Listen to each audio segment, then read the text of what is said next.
¿Alguna vez usted se ha preguntado a sí mismo, se ha hecho esta pregunta: ¿cómo dejo de pecar?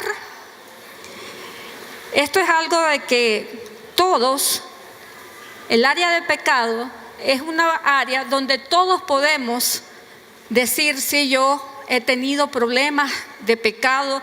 La Biblia dice: no hay justo ni aún uno.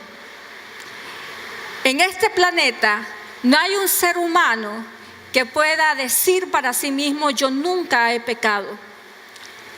Y de eso precisamente vamos a hablar el día de hoy: cómo dejar de pecar. Vamos a empezar poniendo la base bíblica. Primera de Juan, capítulo 3, verso 9. Habla acerca de la expectativa que tiene Dios de sus hijos, de la expectativa que tiene de aquellos que han nacido de nuevo, y nacer de nuevo son aquellas personas que han aceptado a Jesús como su Señor y Salvador, que han entrado en un pacto con Dios, no solamente para ser sus hijos, sino para aprender sus mandamientos y practicarlos también. Y entonces el apóstol Juan escribe a la iglesia y le dice que la señal de que una persona es un verdadero hijo de Dios es la siguiente. Primera de Juan, capítulo 3, verso 9 dice: todo aquel que es nacido de Dios no practica el pecado, porque la simiente de Dios permanece en él y no puede pecar, porque es nacido de Dios. Muchas veces dentro de nosotros podemos llegar a tener ideas falsas en cuanto a cómo lidiar con el pecado una vez que somos hijos de Dios. Hay personas que creen que el que peca y reza empata. ¿Qué significa esto? De que usted puede pecar todo el día, pero si en la noche usted dice: ay, Señor, perdóname porque pequé, eso es suficiente. Y al día siguiente se levanta y vuelve el ciclo de pecado, a repetir los mismos pecados. En la noche pide perdón y entonces usted dice: ya. Pero se levanta el siguiente día y sigue el ciclo de pecado. Entonces hay personas dentro del pueblo de Dios que han hecho de ese estilo de vida, de ese estilo de relación con el pecado, un hábito. Y nunca llegan a tener victoria en su vida sobre las áreas que le hacen pecar consistentemente. Hay tres cosas que nosotros debemos de entender de las Escrituras, que son verdades poderosas que debemos de manejar todos aquellos que hemos nacido de nuevo. Verdades que si las practicamos nos darán la capacidad de vencer las tentaciones, por muy grandes o muy pequeñas que vengan. Usted va a ser un cristiano que va a tener victoria sobre el pecado en su vida.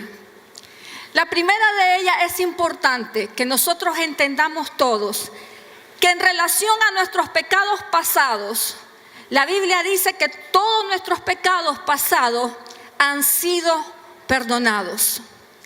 Y cuando uno camina en ese conocimiento, cuando uno camina sabiendo que todo lo que hicimos en el pasado, las cosas que nos avergüenzan, cuando cerramos nuestros ojos y nos acordamos de las cosas perversas que hemos hecho, pero saber de que en Cristo Jesús nuestros pecados pasados han sido perdonados, traerá a su vida una nueva manera de ver y manejar el pecado.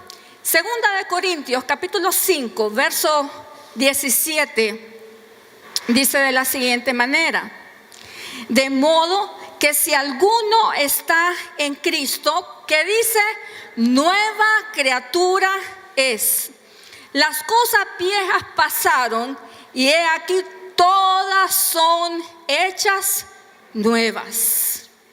Cuando usted viene al conocimiento de Dios, cuando usted le entrega su vida a Dios, ya no tiene por qué vivir pensando en los pecados pasados o sintiéndose culpable por las cosas que hizo cuando no estaba en Cristo.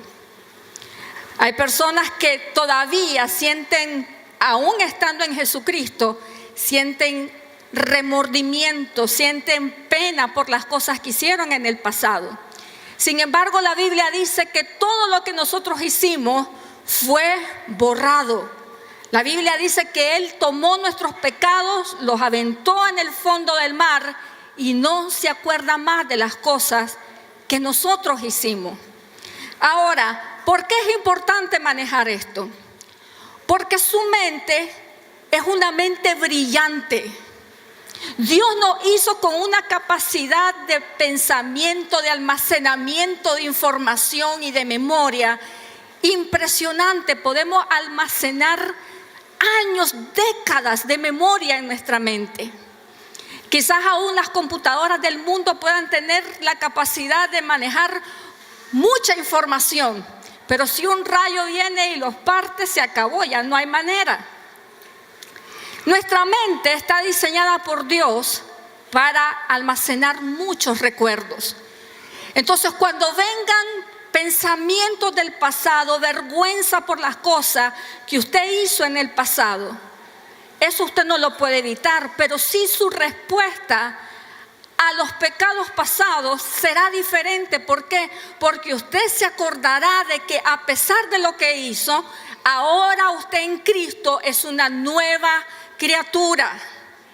Cuando uno se siente que está sucio, que no ha sido limpiado, ¿sabe cómo se comporta uno? Se comporta como una persona sucia, como una persona que no vale la pena. Pero si sabemos y entendemos de que la sangre de Jesucristo nos limpió de nuestros pecados pasados, que ahora por medio de Jesucristo usted y yo somos hechos nuevas criaturas, entonces esto le dará a usted una fuerza interior para saber que usted ahora no es un cualquiera, no está sucio, no está perdido, sino que usted es una nueva criatura en Cristo Jesús. Amén. Lo segundo que tenemos que entender en nuestra lucha contra el pecado es lo siguiente. Cuando nosotros recibimos a nuestro Señor Jesucristo y entramos en pacto con Él, nuestra inclinación por el pecado es transformada. El apóstol Pablo señala de que antes de Cristo nosotros practicábamos pecados como la fornicación, que es impureza sexual. Practicábamos pecados como el adulterio, practicábamos todo tipo de idolatría. Y el apóstol Pablo comienza a nombrar una serie de pecados y dice que antes de Cristo todos nosotros nos deleitábamos en ese pecado. No sentíamos remordimiento, no sentíamos ningún tipo de pena. He conocido personas que tienen y hacen pecados de mucha inmoralidad y más bien les da risa. Basta con encender un poco el televisor para saber que ahora hay una cultura de más bien el más sucio, el más vulgar, el más inmoral. Ese es el más famoso, el más admirado en la sociedad. La vez pasada me hicieron un comentario. Yo nunca había, hace muchos años que no escucho música secular, porque entendí en un momento de mi vida que el mensaje de la música influenciaba. Entonces tomé la decisión de escuchar solamente cantos cristianos. Así que hace muchos años que no escucho nada. Pero me comentaron de un tal cantante que se llama Maluma, así es. Y me dice: pastora, usted tiene que escuchar una canción. Y era una canción de 4 babies. Entonces me entró curiosidad y fui a buscar el video. Y me quedé impresionada de la vulgaridad, de la cochinada que decía esa canción, de cómo ponen a las mujeres y cómo también rebaja la moralidad de un hombre. Porque ahí no solamente se rebaja la moralidad de una mujer o la dignidad de una mujer, se rebaja también la dignidad y la moralidad de un hombre. Y cuando veo los comentarios, todos eran: qué canción más linda, qué canción más especial. Y usted sabe que cuando usted ve un video en internet, uno puede expresar su impresión del video. Y usted puede darle un like y le ponen una manito arriba. Y cuando miré todas las manos arriba que tenía ese video, tenía más de 150,000 manos arriba y apenas unas 500 manos abajo. ¿Por qué? Porque ahora lo común es ver divertido lo que es verdaderamente una depravación y una vergüenza para el género y la humanidad, para el género humano. Y esa es la manera que la gente que no tiene a Cristo se relaciona con el pecado. Pero cuando usted viene a Cristo, la Biblia dice que esa naturaleza es transformada. Ya no podemos inclinarnos al pecado con la misma gracia que teníamos antes de conocer a Cristo, con la misma forma relajada de ver las cosas. De hecho, en Juan 16:8 habla de la razón por la que usted y yo ya no podemos ver esas cosas que antes nos parecían las cosas más normales. No las podemos ver así y ahora sentimos vergüenza por ellas. En Juan 16:8 habla de una persona de la Trinidad llamada el Espíritu Santo de Dios, que fue prometida para todos aquellos creyentes que pusieran su fe en Jesucristo. El Espíritu Santo de Dios, una de las funciones del Espíritu Santo, o una de las funciones más principales que Él tiene, de las tareas más destacadas en la Escritura que Él tiene en el mundo, no es andar votando a la gente en las iglesias. Hay creyentes que creyeron o se hicieron a la idea que ser tocados por el Espíritu Santo es andarse cayendo cuando un pastor o un ministro le pone las manos. Y déjeme decirle que esa no es la tarea principal del Espíritu Santo. De hecho, he conocido a muchas personas que se caen cuando un ministro les pone las manos, se levantan y van fuera del templo a seguir con su misma vida de pecado. La tarea principal del Espíritu Santo en la vida del creyente es la siguiente. Juan 16:8. Jesús diciendo, cuando Él venga, o sea, el Espíritu Santo, convencerá al mundo de pecado y de justicia y también de juicio. ¿Por qué ahora usted como creyente, por qué yo como creyente, cuando estamos a punto de hacer algo malo o cuando hicimos algo malo, por qué entonces ahora sentimos dentro de nosotros pena, remordimiento por las cosas que estamos haciendo? Se trata porque tenemos dentro de nosotros la presencia del Espíritu Santo. Y el Espíritu Santo es la que le está convenciendo a usted, el que le está convenciendo a usted, eso no está bien. Y entonces usted comienza a sentir una lucha dentro de usted, porque no quiere pecar. Pero déjeme decirle que esta lucha no es una mala lucha. Pero déjeme llegar al tercer punto. La tercera razón por la que nosotros debemos de saber que tendremos victoria contra el pecado es porque nuestra capacidad de lidiar con el pecado cuando venimos a Jesucristo también cambió. La Biblia dice que antes éramos esclavos del pecado. ¿Qué significa ser un esclavo? El esclavo no puede decidir. El esclavo simplemente tiene que someterse y sujetarse. No tiene poder de decisión. Antes de Cristo, todos nosotros estábamos así. Éramos esclavos del pecado. No podíamos vencerlo, simplemente obedecíamos al pecado. Pero ahora que nosotros estamos en Cristo, la manera en que lidiamos con el pecado es diferente. La Biblia dice en 2 de Timoteo, capítulo número 1, verso 7, lo siguiente, dice: pues Dios no nos ha dado un espíritu de temor y timidez, sino que dice de poder, amor y dominio propio. ¿Qué significa esto? Que cada creyente ha sido dado le ha sido dado sin excepción alguna, porque Dios no hace acepción de personas. Todo creyente ha recibido de parte de Dios la capacidad sobrenatural, el poder de Dios para vencer el pecado.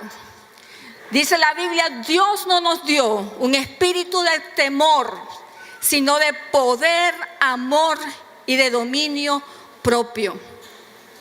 De manera que nadie puede decir, yo no puedo vencer el pecado, o el pecado me domina, o soy un títere del pecado.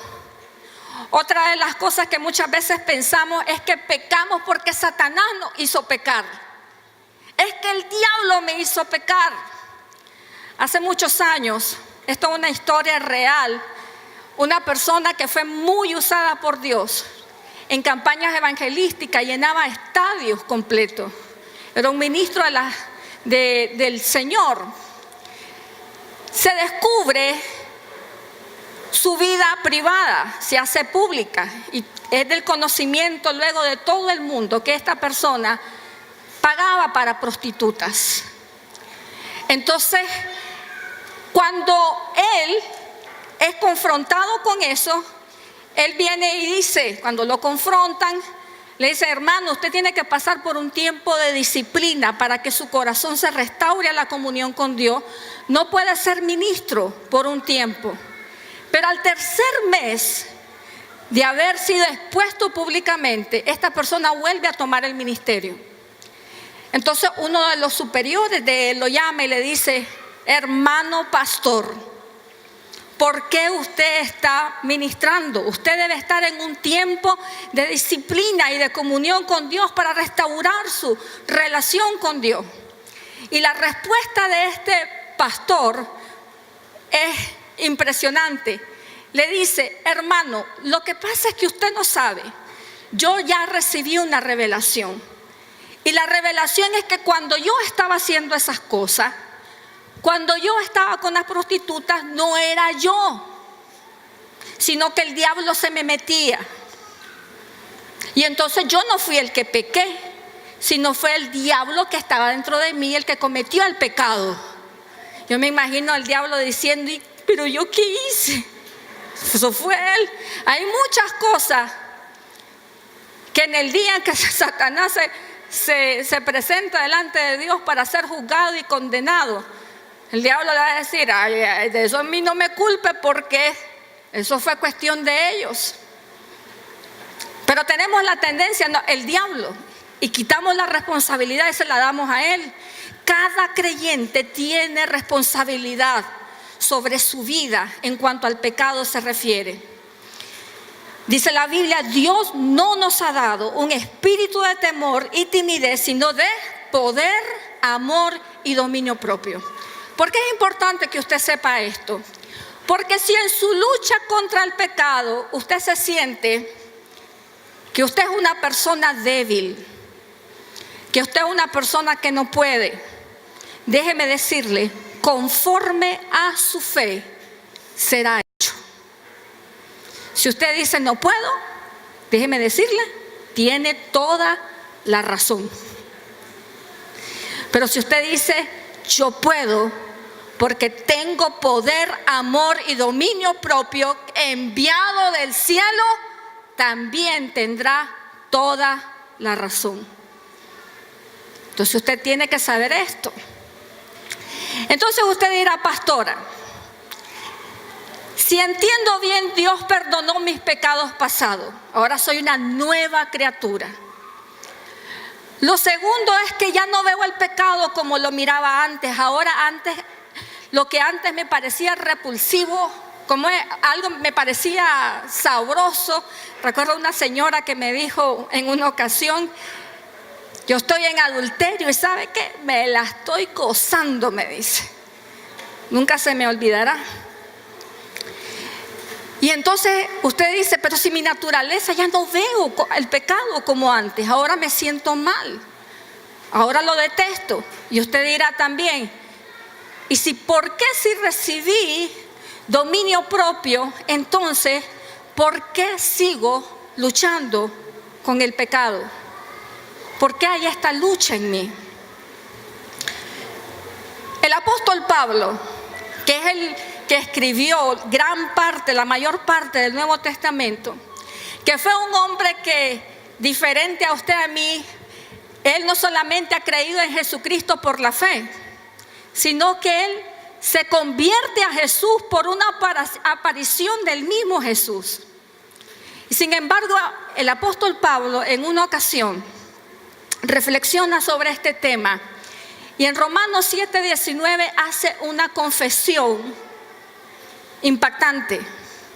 El apóstol Pablo dice: porque no hago el bien que quiero, sino el mal que no quiero, eso hago. Cuando yo leo eso, yo digo, si eso era el apóstol Pablo, Dios de la gloria, ¿dónde quedaré yo que soy? ¿Dónde quedaremos nosotros? Pero Pablo dice y confiesa.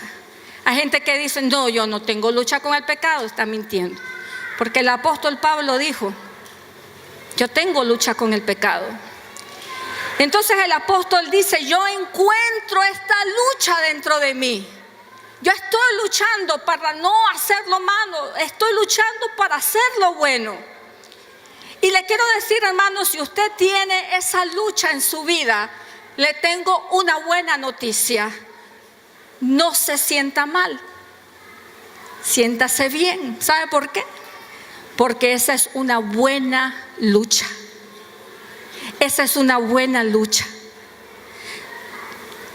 En una ocasión alguien me decía, me siento mal porque hice esto. Y le dije, bueno, si te sientes mal, te felicito. Y él pela el ojo y me queda viendo, sí. Porque ¿sabes dónde estaría el verdadero problema? Si hubieras hecho lo que hiciste y no tuvieras ni frío ni calor por lo que hiciste, allí sí habría problema. Pero si usted siente en su corazón dolor, vergüenza, se siente mal por la lucha que tiene contra ese pecado, alabe a Dios. ¿Sabe por qué? Porque eso significa que el Espíritu Santo está dentro de usted ejerciendo su ministerio, convenciéndole de justicia, de juicio y de pecado. Preocúpese cuando haga algo y después de eso no sienta nada. Ahí sí hay problema. Allí sí hay problema. Es una buena lucha. Entonces ahora vamos a responder la pregunta: ¿cómo entonces gano la batalla contra el pecado? ¿Cómo gano la batalla contra el pecado? Lo primero es que no trate de ganarla solo. Usted tiene que acompañarse en su lucha por el pecado, pero no se acompañe de un hombre. Muchas veces cuando estamos en la lucha contra el pecado, podemos llegar a ver a una persona y decir, esta persona me va a ayudar a salir de aquí. Y entonces usted viene y se aferra para que esa persona la ayude. Pero basta conocer un poco de tiempo a cualquier ser humano para notar en un 2x3 las fallas de su carácter, las fallas de su vida. Por eso es que le decimos siempre a las muchachas, no se case en cuanto conozca una persona de ese tiempo, para que se enamore de lo bueno, lo bonito, lo feo y lo malo de la persona. Y cuando uno sabe cómo la persona es, con el tiempo, porque nadie puede fingir por mucho tiempo. Hay que darse tiempo. Entonces, ¿qué pasa? Ponemos la mirada en los hombres, comenzamos a observarlo, ya sea pastores, líderes, y de repente notamos sus fallas. Y entonces hay muchas personas que dicen, ve, si este que es pastor, si este que es líder, tiene esta actitud y hace esto, hace lo otro, que más yo que no soy nada. Y entonces justifican sus actos y abandonan su lucha contra el pecado. Porque ese es el peligro de creer de que otro hombre tan pecador como nosotros nos puede ayudar a salir de un pecado. El único que puede ayudarnos a nosotros a salir del pecado es uno que no pecó. Solo hay un hombre en la historia de la humanidad de la cual la Biblia da testimonio, dice, fue tentado en todo, pero sin pecado. Y ese hombre no es Mahoma, no es Buda, no es su héroe favorito de la historia. Ese hombre se llama Jesucristo, que nunca pecó, nunca pecó. Entonces, ¿qué pasa? Solamente cuando entramos en una relación personal con Cristo es que nosotros podemos ser vencedores sobre el pecado. Yo ya voy para 19 años de casada y no me da pena decirlo ni echarme flores por esto, pero yo tengo un esposo muy bueno y muy íntegro.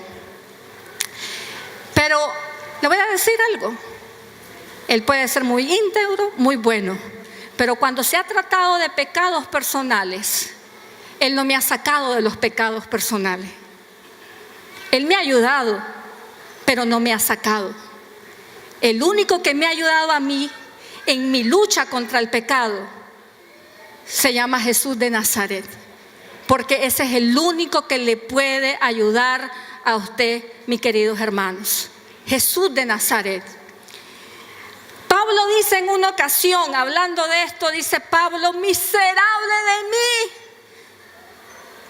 ¿quién me va a librar de este cuerpo de muerte? Después que él dice, yo hago lo que no quiero hacer, y Pablo dice, soy un miserable. Yo no sé cuántos de ustedes se han dicho, ¡ala, qué miserable que soy! Pues Pablo dijo eso. Y Pablo dice, soy un miserable, porque no hago lo que quiero. ¿Quién me puede ayudar?, dice Pablo. Y obviamente que no salió el chapulín colorado ahí, ¿verdad? Sino que en el verso siguiente, Pablo da la clave de lo que es vencer el pecado. Pablo dice, gracias a Dios, la respuesta está en Jesucristo. En Jesucristo. Usted quiere dejar de pecar, queridos hermanos. Usted quiere un día levantarse y no sentirse culpable por lo que hizo el día anterior y saber que su vida no está en un ciclo constante de caídas y levantadas sobre un tema que usted debió haber dejado hace décadas, desde que se convirtió a Cristo. La respuesta, dice Pablo, está en Jesucristo. ¿Qué quiere decir? Que solamente cuando uno camina con nuestro Señor, vive en una relación con nuestro Señor, tendremos la capacidad de dejar el pecado de una vez y por todas. Amén. Gloria a Dios. La segunda cosa que usted debe de entender en la lucha contra el pecado es que usted no puede dar por sentado todos los conceptos que usted ha adquirido hasta el día de hoy en su vida con referencia a la ética y la moral.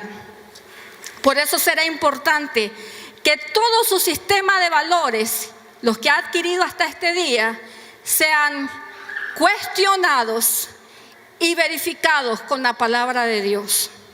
Y le voy a explicar por qué. La Biblia dice y habla claramente de que hay una tendencia en la humanidad. Estaba vigente en los tiempos de Isaías y también está vigente en nuestros tiempos. Y es la tendencia a decirle a lo malo bueno y a lo bueno malo. Entonces hay cosas que usted puede estar practicando en ignorancia. Pero dice la Biblia, mi pueblo perece por falta de conocimiento. Hay personas que creen que si yo no sé algo, yo no voy a tener las consecuencias por no saber eso que yo no sabía. Pero la Biblia dice todo lo contrario. Igual tendrá consecuencias el que sabe como el que no sabe también. ¿Ok? Dice, mi pueblo perece por falta de conocimiento. Le voy a dar un ejemplo. Quizás muchos de nosotros, de ustedes, crecieron en esta generación donde la idea de no casarse es una idea aceptada, aplaudida, recomendada, y la gente hoy en día dice, ¿para qué casarse? Si es mejor vivir juntos. Yo no me voy a casar, dicen algunos, prefiero primero vivir y después casarme. Y la gente no se siente mal porque es algo a lo que están acostumbrados. Pero cuando usted viene al conocimiento de las Escrituras, y las Escrituras nos enseña que el que se está quemando debe casarse, que Dios honra el matrimonio, entonces nuestra manera de vivir cambia. En una ocasión, muchas veces podemos decirle cosas buenas a cosas malas. Por eso es que en una ocasión a Jesús se le acercó a alguien y le dijo, maestro bueno. Porque los hombres tenemos un concepto de lo que es bueno.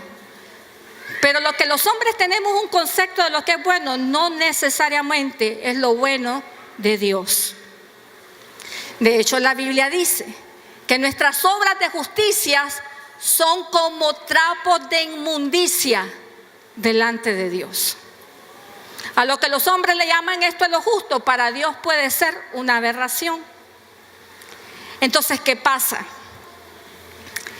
Le dicen a Jesús, maestro bueno, y Jesús le dice, mire, solo hay una manera de ser bueno. Solo hay uno bueno, y ese es Dios. Si usted quiere que su vida ya no vivirla haciendo lo malo, sino haciendo lo bueno, ¿qué es lo que tenemos que hacer? Ir a la palabra de Dios para saber qué es lo que a Dios le llama bueno y qué es lo que Dios le llama malo.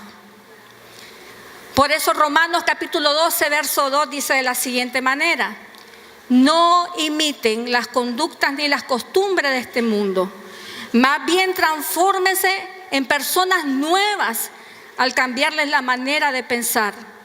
Entonces aprenderán a conocer la voluntad de Dios para ustedes, la cual es buena, agradable y perfecta. Usted dirá, pastora, yo verdaderamente necesito a Jesucristo para no hacer lo malo. ¿Cómo esos monjes que están por allí viven una vida santa, viven una vida apartada del pecado, allá en las montañas del Himalaya? Lindo, pasan orando 14 horas al día. Quiero decirle, todos los seres humanos tenemos una vida secreta y una vida pública. Todos. Es más, quiero decirle que dicen los estudios que uno solamente expresa el 10% de lo que verdaderamente piensa sobre un asunto. El 10% nada más. Entonces usted ve a esa gente y dice, esa gente no peca y no tiene a Cristo. ¿Usted cree que no peca? Mire, en las Escrituras hay una escena en el libro de Ezequiel que es bárbara. Un día les voy a predicar sobre eso. Había una orden de ministros, una orden de sacerdotes en Israel. Entonces, afuera, en el templo, ellos practicaban todas las leyes ceremoniales. Todas las leyes ceremoniales ellas las practicaban. Pero ellos habían hecho dentro del templo, en una parte como lo que sería un sótano, un cuarto. Entonces la gente los miraba por fuera y decía, qué bárbaro, estos hombres si son lo máximo, estos sí que no pecan, se lavan las manos antes de comer, comen 2 veces al día, a la hora tercera y a la hora sexta, no comen animales impuros, estos sí son lo máximo. Entonces Dios le dice a Ezequiel, venga, le voy a enseñar algo que usted tiene que ver.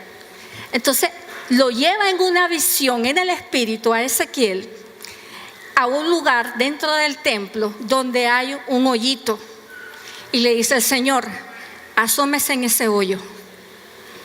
Entonces Ezequiel se asoma y cuando Ezequiel se asoma, en las paredes del templo, en las paredes de ese lugar, habían todo tipo de incrustaciones de ídolos abominables, dice el Señor.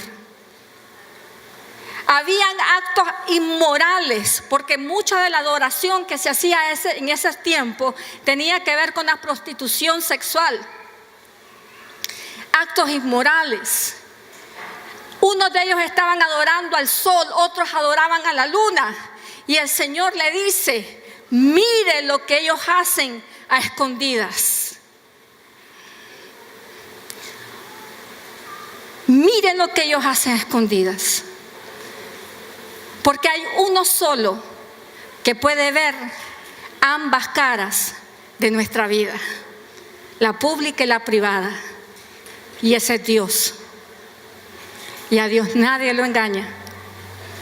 Por eso es que todos necesitamos a Jesucristo.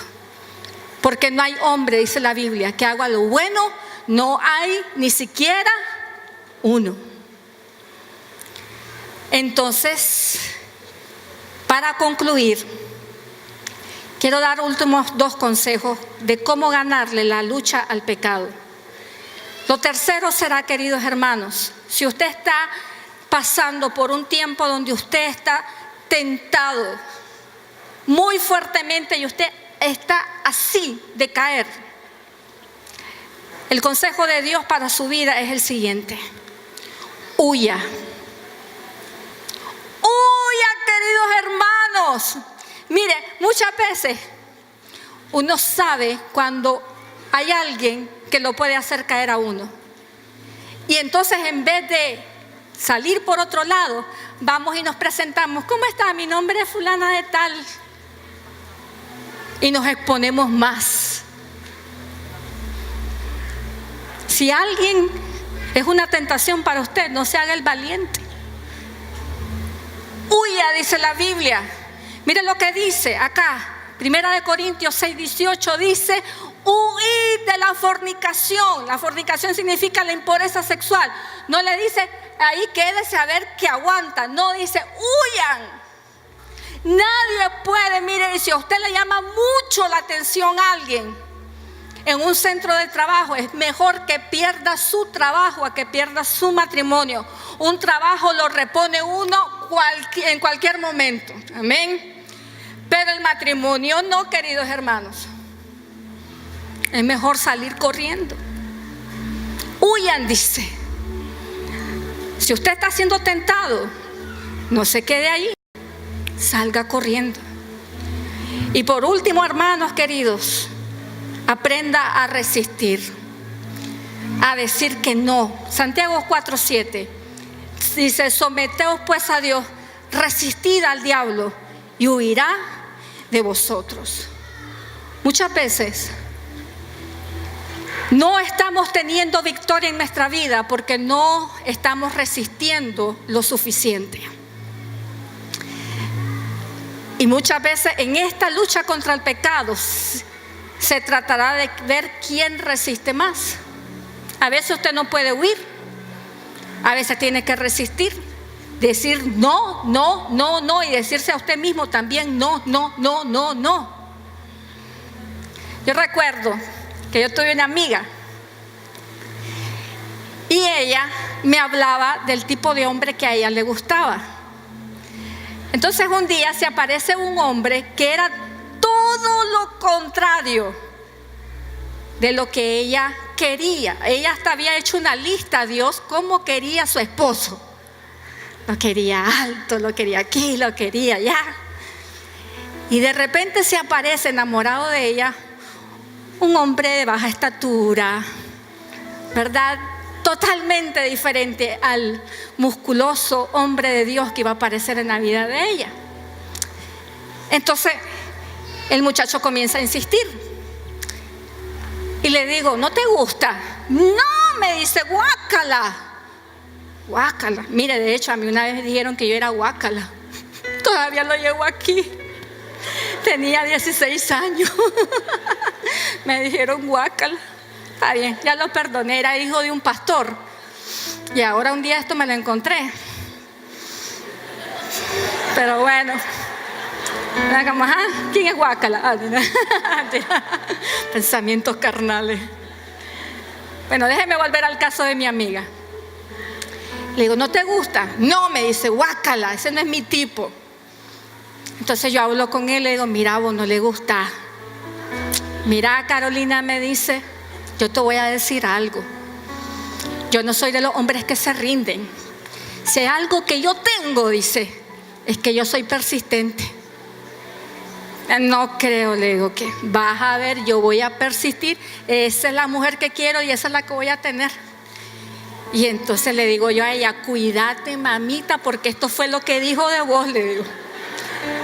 Pues no, me dice ella. Bueno, 30 años después, allí siguen casados.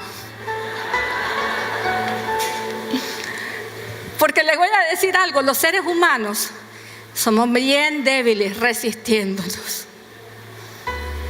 Basta que alguien insista y ¡pum!, cedemos.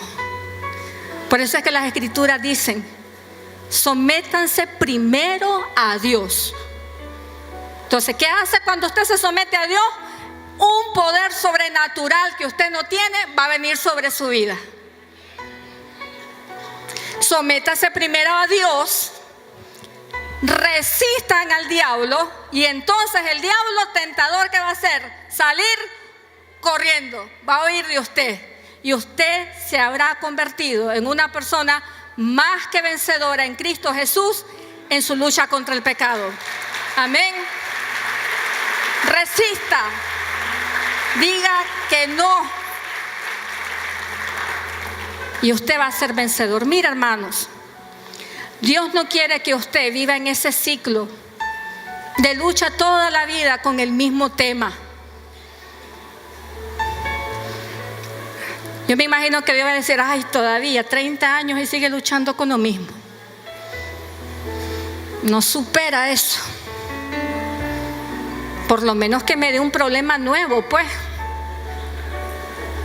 El Señor se debe rascar la cabeza. 30 años y todavía tiene problemas de esto. Dios no quiere que usted viva así. Cuando yo era jovencita, termino con esto. Yo tenía ciertas luchas en mi vida. Y un día entendí que si yo me resistía al pecado y decía que no, cada día iba a agarrar más y más fuerza.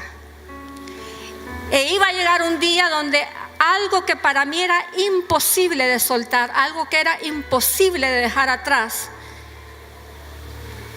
después iba a ser algo sumamente fácil de desechar. En aquellos tiempos tenía problemas con la ira. Pegaba mucho grito y mi ira, le quiero decir, era violenta. Era de la que agarraba cosas y las aventaba. Recuerdo que un día mi hermano saca un cuchillo y me dice, te voy a matar. Y saco otro yo y le digo, primero te mato yo. Y un problema de ira. Y un día empecé, el Espíritu Santo es mi ayudador. Y comencé a decirme, no, Carolina, no lo hagas, no lo hagas. Y comenzaba, Espíritu Santo, ayúdame a no hacerlo. Espíritu Santo, Cristo, ayúdame. Y no lo hacía. Al día siguiente quería explotar otra vez. Espíritu Santo, ayúdame, y me tenía. Y al tercer día, y muchas veces pasaron su buen tiempo. Pero mire, yo le voy a decir, no me puedo gloriar como dice que Moisés era el hombre más manso de la tierra. No estoy en ese nivel todavía. Pero hay muchas cosas que a otras personas las sacan de casillas en un 2x3 y yo las aguanto. ¿Sabe por qué? Porque esto es un músculo que se desarrolla. Usted comienza a autodisciplinarse en esto, a resistir el pecado, y va a haber un momento en que eso que a usted lo siente que se lo come, no va a representar ni siquiera una tentación para su vida. Dios lo va a ayudar. Dios lo va a ayudar. Lo va a perfeccionar. No lo va a soltar hasta que haya perfeccionado su obra en usted. Amén. Cierre sus ojos. Aleluya. Dale un aplauso al Señor.